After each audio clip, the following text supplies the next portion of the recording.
Oda just gave Yasopp his first actual hype moment in the manga, and oh, was it a beauty, telling Shanks of all people to step aside and saying, we still gotta teach Bartolomeo a lesson, even after he showed great loyalty to his son's crew, showing how pragmatic he is when it comes to the pirate game. He does not take no lovey-dovey stuff, no, which reminded me of Lucky Roo smoking someone in the first chapter. Yeah, he definitely packed out one of those bandits in the first chapter, which was crazy. And of course, Ben Beckman cutting off Usopp's kid's arm early on in the post time skip, and of course Shanks' divine departure used his kid into smithereens. The red hair pirates are guys you don't want to mess with, especially Yasopp, who sacrificed his child, being there for his child, to be a pirate. So expect some blood when they face the Blackbeard pirates, and it's going to be very, very dark, with fellow sniper who can teleport and telling a Gorsei they're after the world, in Van Auger, who's raring to fight also.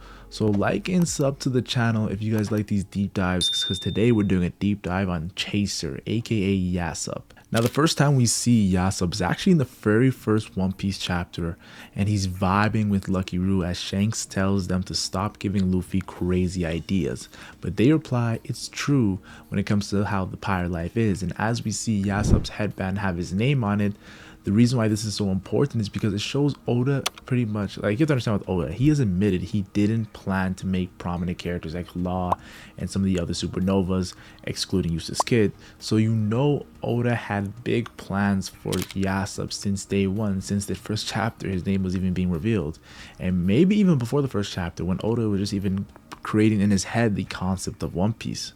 Now, if you continue looking at the East Blue, we can see, of course, Luffy recognizing Usopp from his father, Yasopp, showing how even Luffy remembers him, meaning Oda wants Usopp's dad to be a big player in the final saga.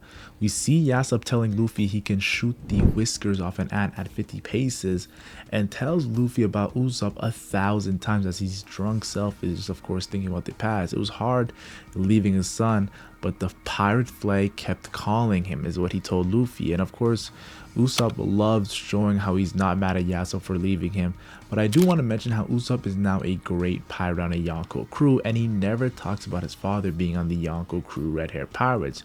Could this mean that Oda is building up a father-son clash? Who knows? I just know it'll bring in a crazy component if the Blackbeard pirate Van Auger is into the equation somehow, who can teleport and shoot biscuit soldiers capable of holding a post-Dressrosa base Luffy back during Whole Cake Island. Now, it was revealed in the Vivre card that originally around the same time Garp was revealing, of course, Shanks being one of the Yonko to Luffy and being one of the four most deadly pirates in the New World, Oda wanted Garp to also reveal how Usopp's father, Yasopp, was a feared pirate in the New World, known as Chaser. So this is another reason why we should expect Usopp's father to not be a usual Yonko commander, and maybe even close to an admiral level character, which would be crazy because people might say it's a little too soon for that, but you have to understand, the Red Hair Pirates are not your regular Yonko crew. At the end, of course, of the Seraph Village arc, we see the story of Usopp as a boy running into his dying mother's room, screaming, "The pirates are coming, the pirates are coming." Reminds me of the boy who cried wolf, in hopes of his dad coming to save the day. And it all made me think of a moment happening in the final saga where Yasopp finally does rescue Usopp in a very dire situation. It's probably going to be very bad, especially when the anime animates it.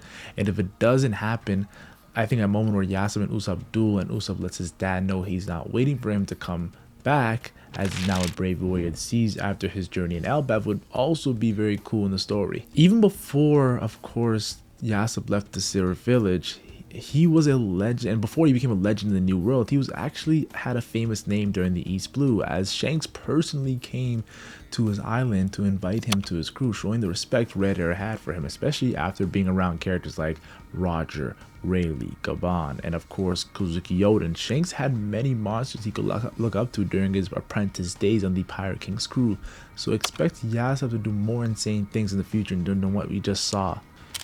During Mareed Ford, Shanks stopping a Kainu, and of course we had Ben Beckman and Kizaru, and of course pointing a gun at Kizaru were the hype moments of the Red Hair Pirates. But I noticed Yasopp and Vista also having a moment where it's just showing how Yasopp is so feared in the new world, because Vista is a top white beard pirate, and the fact that he's giving Yasopp that energy in that panel, I might be deeping it too much, but you guys know what I'm saying.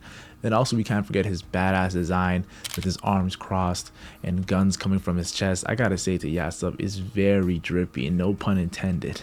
Now, of course, Film Red had Yasopp Haki on steroids. He can actually communicate in Uta's world, where Katakuri, the specialist who knows Future Sight, is struggling. I know this is just a film, but Mr. Future himself making Yasopp look like a boss. And then I think of that non-canon filler where he beat Master Sniper Daddy Masterson. Yeah, I know, what a name. Yeah, it's filler, but it was cool to see Shanks and Ben Beckman and Lucky Roo, the top strongest Red Eyed Pirates, watched in silence. And I even heard this filler was almost put in the manga, so unless Oda wanted to put it in the manga, but I heard he didn't have enough room. So definitely will always be stuck in my mind, regardless if it's canon or filler, when thinking of the GOAT Yasopp. I also gotta admit, it was cool to see Yasopp's reaction to his son getting a 200 million bounty after Dressrosa and being called a god by the people of Dressrosa and now the world government, as he rises up the pirate ranks. And we know Yasopp's bounty is probably in the billion territory, just looking at other Yonko crews, when we had, of course, Katakuri in the billion territory, and then we have Kaido's top 3 commanders, and of course King, Queen, and Jack also in the billion territory. So expect to see, of course, Yasopp easily in the billion territory. So I feel like that's definitely a benchmark for Usopp to surpass in the future when it comes to his bounty. And one of my favorite moments is in the middle of Wano, when of course we cut to the Marines, and of course there's a brand new, and every Yonko's being hyped up, from Big Mom to Kaido and even Blackbeard. They don't even mention Katakuri when it comes to Big Mom. They don't mention King and Queen or even Jack when it comes to, of course, Kaido, or even Shiryu the Rain, who used to be a part of the world government. And of course even Aokiji used to be a Marine, though that's a little touchy subject. But for Shanks, they mentioned Ben Beckman, they mentioned Lucky Roo, and they mentioned Usopp's father, Yasopp, being wildly renowned. Though yes, this is hype for the sniper, it does kind of confirm Yasopp being the 4th strongest in the crew. For some fans who wanted Yasopp to be, of course, the Sanji level guy in the Red Eyed Pirates, it looks like he's actually not, but it definitely helps the case of Usopp reaching top 4 in the end of the story, once he masters his haki better, and bring back those Arlong Park OG East Blue days where he was side by side with the wings of the future Pirate King. I remember Luffy, Zoro, Sanji, and Usopp walking to kick some ass and fishman ass. To see that in the end of the story, and of course the Red Hat Pirates hierarchy definitely built a case for that. Now, of course, Yasopp said he is not ready to meet Usopp after Wano. He was actually panicking, showing he has a similar trait to Usopp. Of course, Usopp has panicked so many times throughout the story when it comes to time of action, but they actually are pretty different. Yasopp seems more colder and to himself compared to the outspoken Usopp. All in all, I'm excited to see them meet again, because I do think they are going to have great times together, and the fact that Yasopp's not ready to meet Usopp shows that the love he has for his son. So I can't wait to see how Oda develops this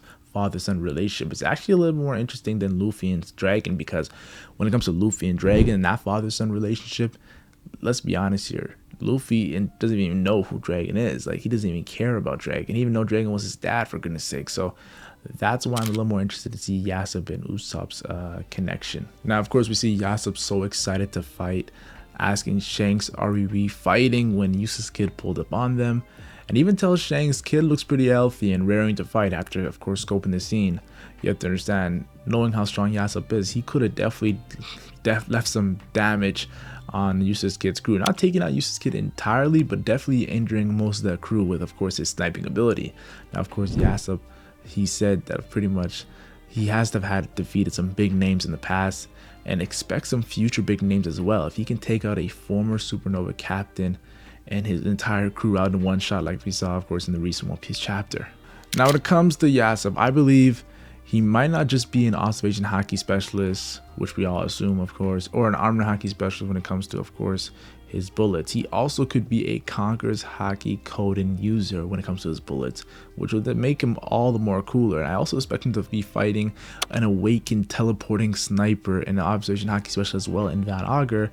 and even clash with the post time skip. I mean, a post time skip, post Elbaf Usopp. All in all, I do see Yasopp dying once he reunites with Usopp, and him revealing some deep stuff to Usopp, maybe even about his mother as well. That will stay with Usopp forever, and I expect that to be the catalyst to motivate Usopp, and of course, helping Luffy become Pirate King and definitely changing the world. And I expect Yasopp to be involved with the Gorosei battle some way too, because definitely that'll make him look hype as well. But that's a little far-fetched. But I do think that Yasopp does have great things in the future, and that's another video for another day when it comes to the Gorosei and who can be fighting, which you will see on this channel. But do want to say this, check out my Elbaf video. I talk about Scopper Gabon in that video very well, so check out that Elbaf video I just dropped